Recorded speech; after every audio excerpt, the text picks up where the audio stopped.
Hey everyone, welcome to my channel. I'm Ananda, the Galactic Mystic, and welcome to your new moon in Cancer. This is the moon of the turning point, and we got some things to talk about.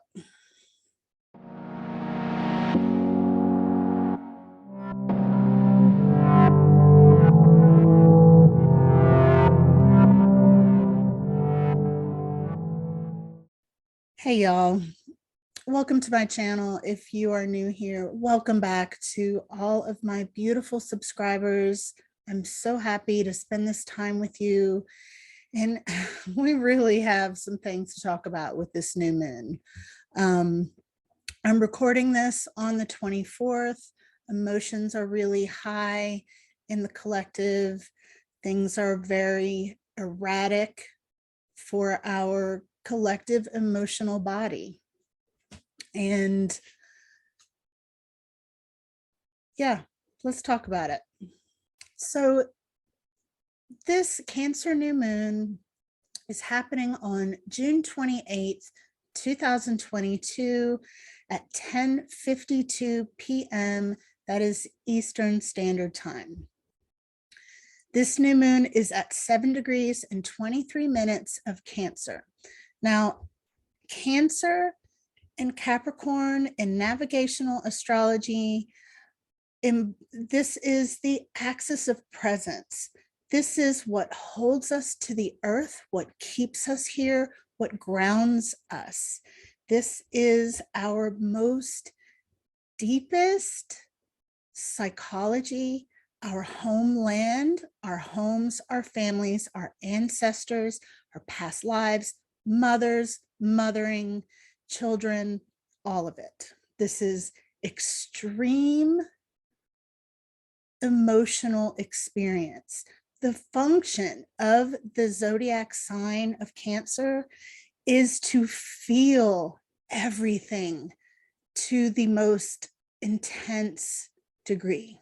That's the function. Cancer is the most emotionally sensitive sign, and it is meant to be that way.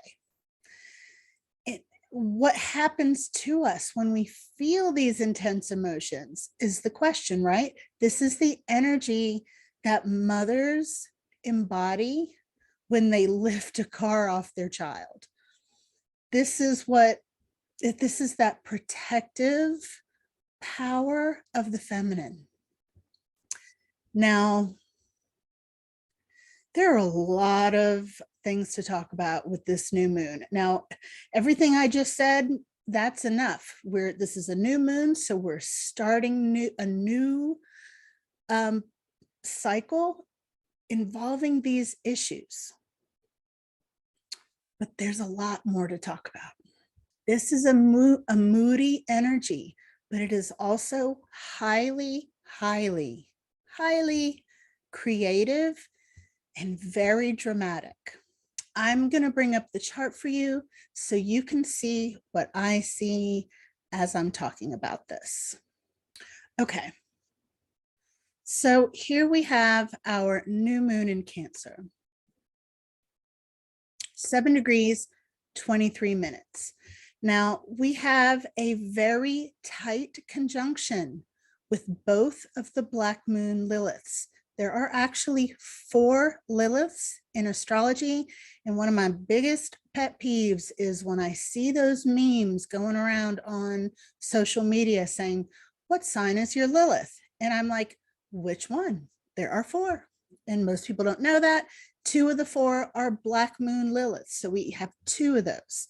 We have true or oscillating Black Moon Lilith, and we have mean or the averaged out Black Moon Lilith. Both Black Moon Liliths are conjunct each other, which is its own thing, and then they are both conjunct this new moon. The conjunction of the 2 Black Moon Liliths with each other is a very powerful, fierce, wild feminine energy.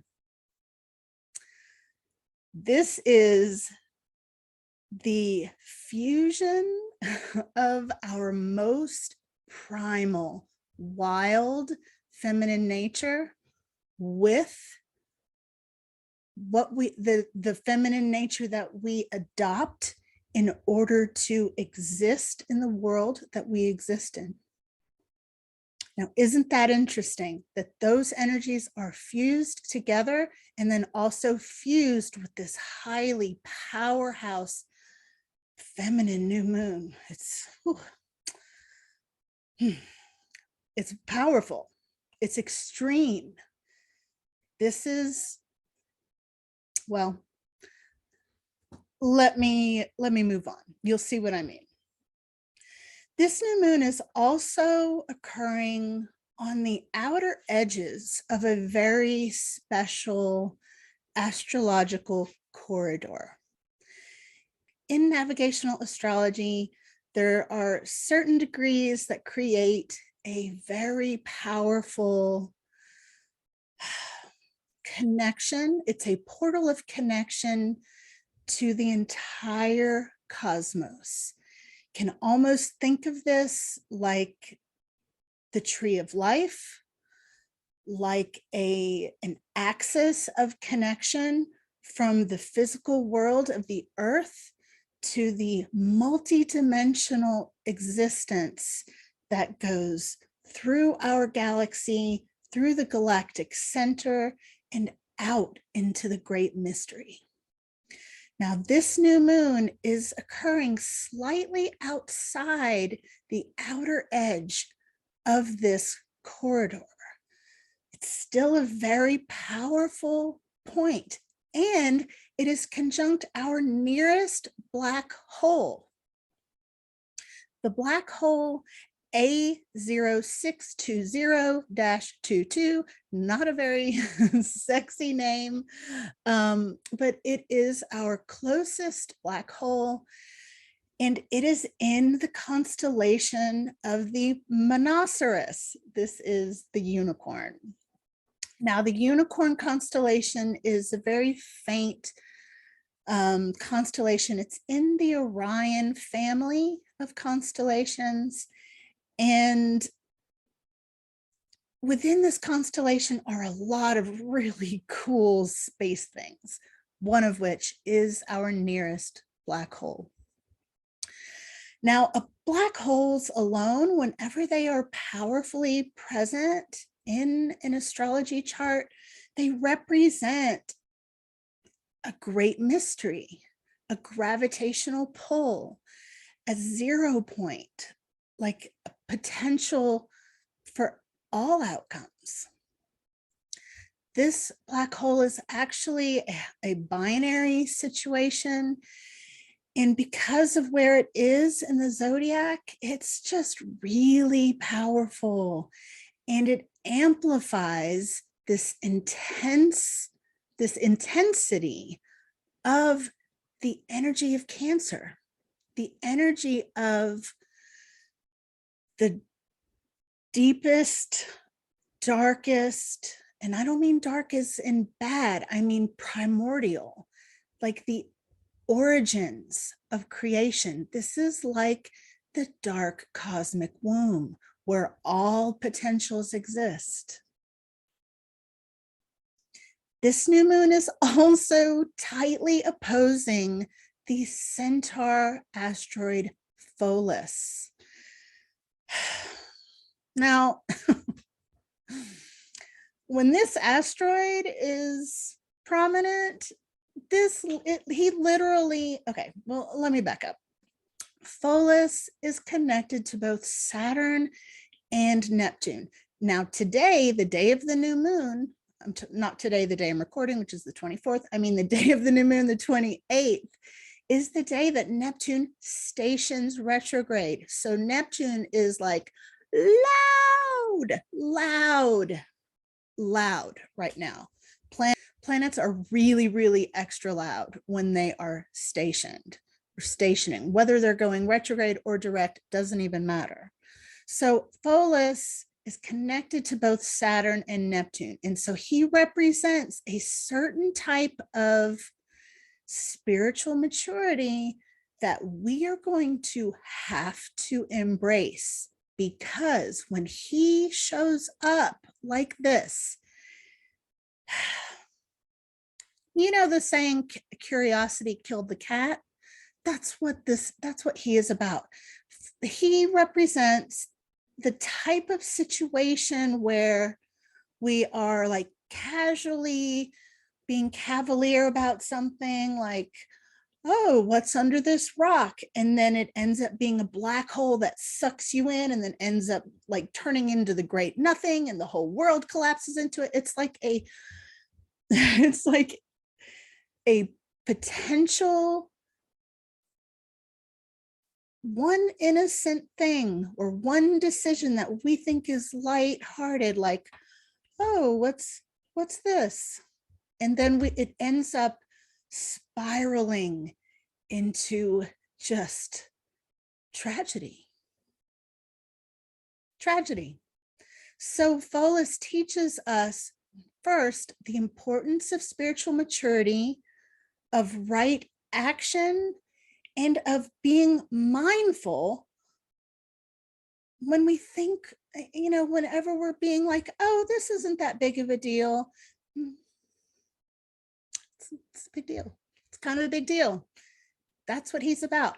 He wants us to spiritualize things that we normally wouldn't spiritualize. He also gives us a warning about escapism, a high warning, because if we say are escaping into alcohol, we are much more likely to take those cavalier, innocent steps that lead us to that spiral of tragedy. And like once you enter the corridor of this tragedy, it's like one thing after another, and it can't be helped. It's like this gravitational pull. We also have a very tight square with Jupiter, very tight. This square with Jupiter is challenging us, motivating us, but also serving as a challenge of being able to see the whole picture, of feeling all of our feelings. There's something we're not seeing. There's something that we're not able to see the whole picture, but damn, do we want to. We really are wanting to see all of it, but we're not able to. But this motivating energy can serve as energy in our tank. This can serve to give us a bit of stamina for the times to come, because let me tell y'all something, and this isn't news to you. I know we all know this. We all feel what is coming. I think this, the chart is just reflecting back to us what we already sense is coming, and that is a very dramatic second half of the year. This whole situation with Pholus and the black hole and this corridor of creation and the Lilith's conjunct. I mean, it's the storyline is buckle up, Buttercup. Have we stepped into this corridor of tragedy yet? Or is it a warning so that we don't? Asteroid karma conjunct the South Node. Yeah, we know. The Pluto return of the USA is about to have its second exact conjunction. Yep, we know. That's obvious. So it isn't all bad news, though. I mean, there's something to be said for seeing clearly where we are and what is happening. And then there's something to be said for being able to pick up on the subtle encouragements, the directions, the instructions. Uranus is really close to an exact conjunction with the North Node here. We are going to be taking some abrupt, surprising turns. Now, the moon out of bounds, which makes this another level of just extra. This is not the way that we would normally expect a Cancer new moon to go. And that's true. And of course, Ceres is all hella kinds of out of bounds, and she has been for a long time. And she is, you can think of asteroid goddess Ceres as a co-ruler of Cancer. And so these issues, these feminine wounding issues, family issues, feeding our families issues. Where's the formula? Grocery store stuff. Like, I mean, it's all right here. Okay. But there is some good news. So let's get into that. And of course, everything I've said isn't bad news. It's just the lay of the land. It's just what's happening. It's the total transformation of the United States, of our culture, and of the world. This is that loss of equilibrium before the new thing is born. And it's going to take us a lot of care, a lot of stamina, and a lot of support to get through these times. We have to lean on each other. We have to find communities where we feel safe. And I don't mean just physical communities. I mean online. You know, how long do we want to continue supporting big tech? How long do we want to play this social media game? Anyway, so aside from the asteroid centaur Pholus being opposing this new moon, we also have the beautiful asteroid Abundantia. Now, Abundantia, it's a little hard to say. She is the Roman goddess of prosperity, abundance, and good fortune. She's like the guardian of the horn of plenty. And this is abundance in all things that matter to us. So this asteroid, in a very tight conjunction with this new moon, is a blessing of both financial and material fulfillment. So how can we incorporate that into what's happening?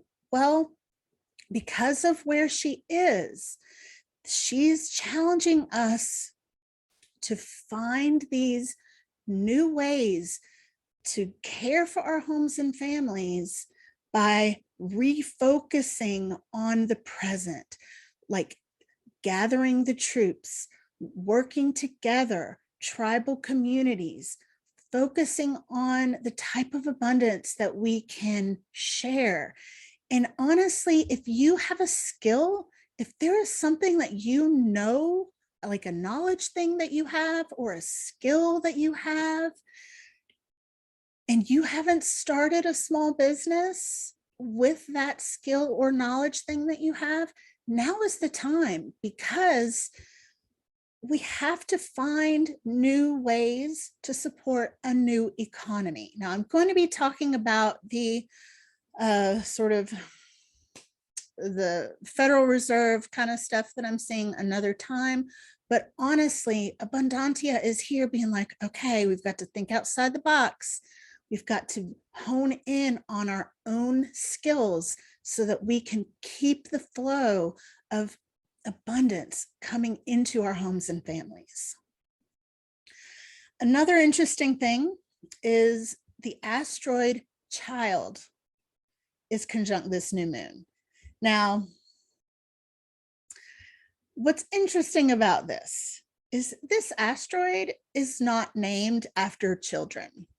It's actually named after a person whose last name was Child, who was an astronomer. And so with this being so tightly present, it's almost like we think it's about one thing, but it's actually about something else. Now you can take that as you will. Another beautiful asteroid adding flavor to this whole story is the asteroid Ingeborg. Ingeborg is a Scandinavian female name. It literally means protected by Ing. And it is associated with several Norwegian and Danish queens.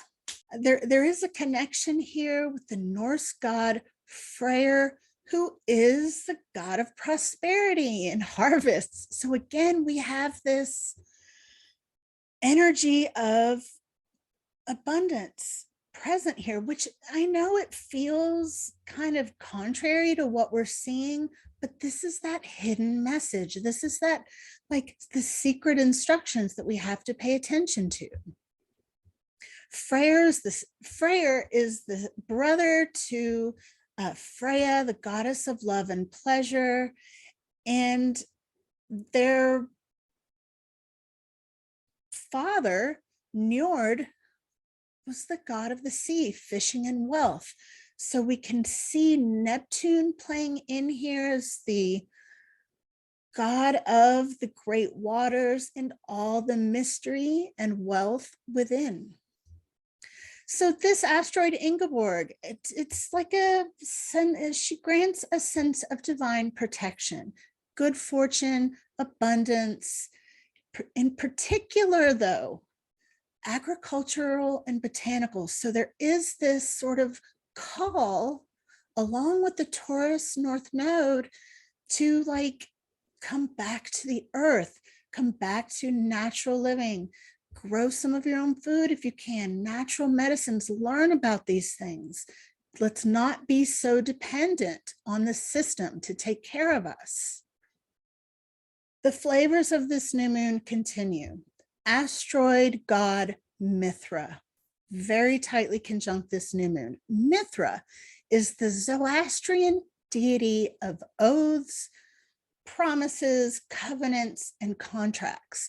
And he is actually he is one of the 3 deities that make up the Zoroastrian Trinity.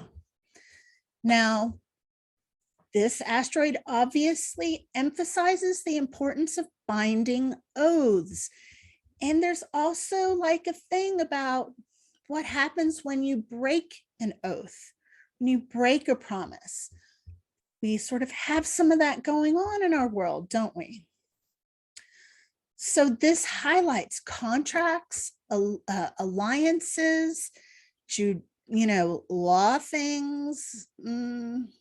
It's asking us to be impartial, and it gives us kind of this fierceness where we may seek to defend that which embodies our ideals. Last one, asteroid Samadhi. Now, this is the tightest conjunction of all these asteroids. They're all less than half a degree. This one is like 6 minutes, an orb of 6 minutes, very tight. In Hinduism and Buddhism, the term Samadhi refers to the state of consciousness which is achieved through deep meditation. This is a reference back to Pholus, Saturn, Neptune, spiritual maturity. So in this state of deep meditation or samadhi, this is where the mind becomes still or, one-pointed. This is where we have access to the observer, where we can watch things, observe things without becoming emotionally intertwined with them. We are going to need this skill. We're going to need this because we are going to really wear ourselves out if we are walking around in this world right now with a live wire of Cancerian emotion. We have to have a coping mechanism for this. So we have unlimited creative potential at this time. The energy of this new moon will be in play in the background until the Capricorn super new moon on December 23rd. Now, that is a spicy new moon, that one at the end of the year. And by that time, we're going to have a whole lot of experience under our belts, and we're going to have been through some things.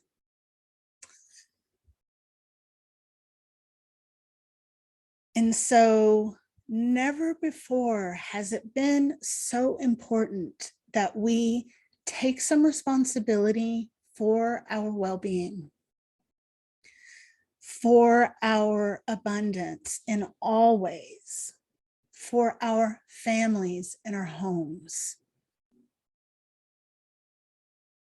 It's time to get a little outside the box with it, time to get a little creative, and time to return to the support of a tribe if you're able to.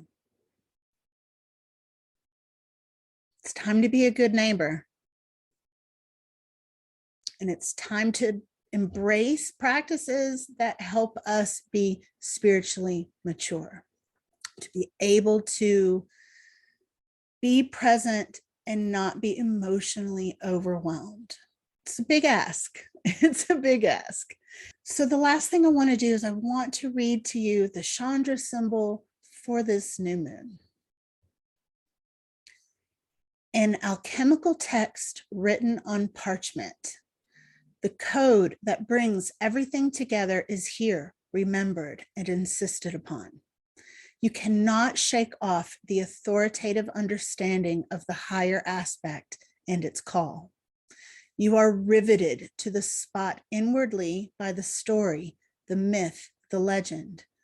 For you believe in the chronicle, the birthright of realization, penetration, and return upon the spiral.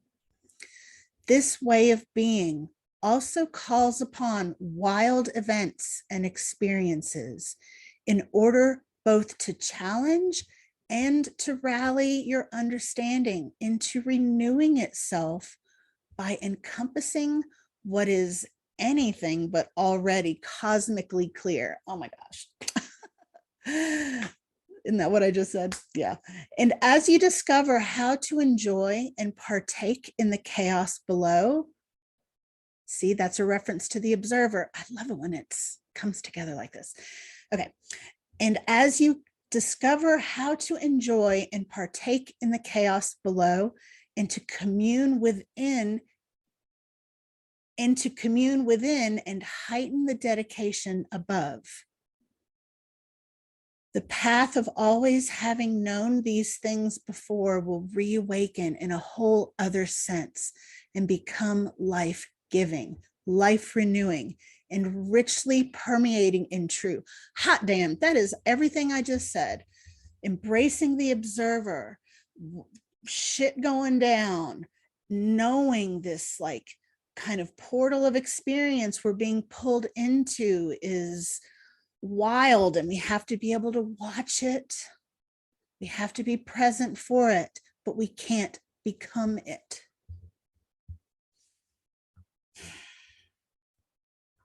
Now, if you have, if you've stayed with me through this whole video, I'm going to let you know that on July 1st, I will be opening the doors to the Galactic Mystic Deep Diver community, which is a private community off of social media, off of big tech. And this will be where I will be doing my dailies from now on. We're going to be having regular live get-togethers, classes, workshops, a whole thing. It's going to be so much fun. I've been wanting to do this for a very long time. So get on my mailing list or just kind of check back, you know, on July 1st, and I'll be leaving the instructions on how to join us. It's going to be fantastic.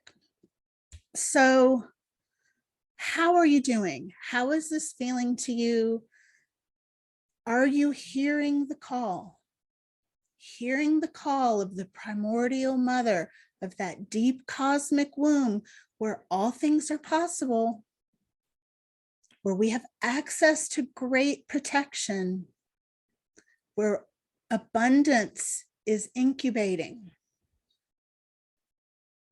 These are powerful and very weird times. And we've got this. We've got to hang in there.